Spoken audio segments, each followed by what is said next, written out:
The only sound in the room was the soft, rhythmic whisper of their breathing, syncopated against the distant, muffled hum of the city at night. The bedroom was bathed in a generous, golden light from a single, large lamp in the corner, its glow erasing all shadows, leaving no room for secrets or hiding. It was a light that demanded honesty, and in its full, high brilliance, they were giving it. Elara's head rested on Leo's chest, her ear pressed against the steady, strong drum of his heart. His chin was nestled in her hair, and his arms enveloped her completely. One hand splayed across her back, the other gently cradling her head. They were fully clothed, tangled together on the rumpled duvet, but the intimacy was so profound it felt like their very souls were touching, skin and fabric irrelevant barriers. It wasn't a moment of passion. There was no frantic energy, no race towards a physical conclusion. This was something else entirely, a deep, resonant stillness where the entire universe had shrunk to the space of this lit room, and the two of them within it.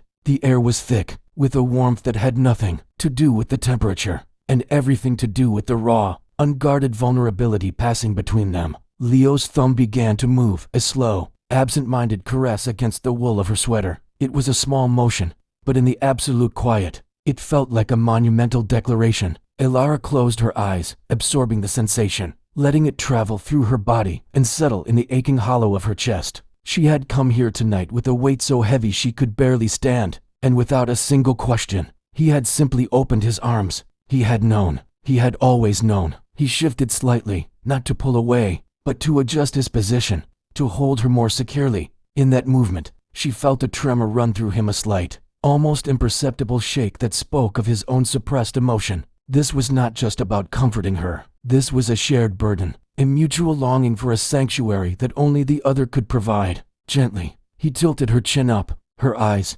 glistening with unshed tears, met his. The soft, high light caught the flecks of amber in his brown irises, turning them into pools of liquid gold. There was no pity in his gaze, only a profound, aching understanding. He saw her, the cracks, the fears, the quiet desperation, and he did not look away. Instead, he looked deeper, as if reading the story of her heart written in a language only he understood.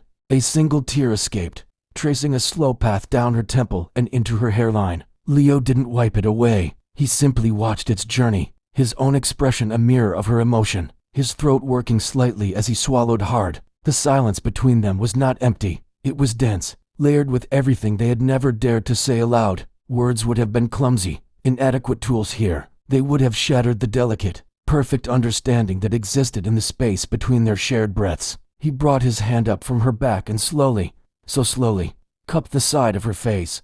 His palm was warm, his touch impossibly gentle, an anchor in her stormy sea. She leaned into it, her eyes fluttering closed again for a moment, imprinting the feeling of his skin against hers into her memory. This was the core of it all, this silent exchange of strength and solace. This was the affection that ran deeper than any fleeting passion. A foundational love built on 1,000 shared moments, both joyful and difficult. He didn't say, "It will be okay." He didn't say, "I'm here for you." He didn't need to. The sincerity of his connection, highlighted so starkly by the unsparing light, said it all. The intensity of the moment was in its stillness, in the complete surrender to a feeling so vast it was almost frightening. Elara brought her own hand up, covering the one that held her face, her fingers laced with his, squeezing gently. It was her answer. Her confession, her thank you, a silent "I see you, too." They stayed like that for a long time, wrapped in each other, the light a silent witness to their pact. The world outside with its noise and demands ceased to exist.